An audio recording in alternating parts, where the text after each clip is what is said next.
नहमदुहु व नुसल्ली व नुसल्लिम अला रसूलिहिल करीम। बिस्मिल्लाहिर्रहमानिर्रहीम। सामीन मोहतरम, अस्सलामु अलैकुम व रहमतुल्लाहि व बरकातुहू।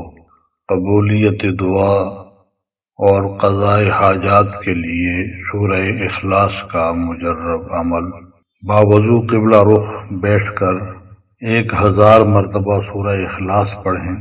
पहली मरतबा पढ़ने से पहले बिस्मिल्लाहिर्रहमानिर्रहीम पढ़ लें, फिर बाकी बगैर बिस्मिल्लाह की पढ़ें। अमल के अव्वल और आखिर में 7-7 मरतबा दुरूद शरीफ पढ़ लें। आखिर में अपने मकसद के लिए दुआ करें।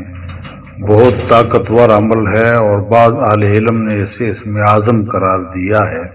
अल्लाह ताला सबकी हाजात पूरी फरमाए और इखलास के साथ अल्लाह की ज़ात से मांगने की तौफीक अता फरमाए। वमा अलैना इल्लल बलाग।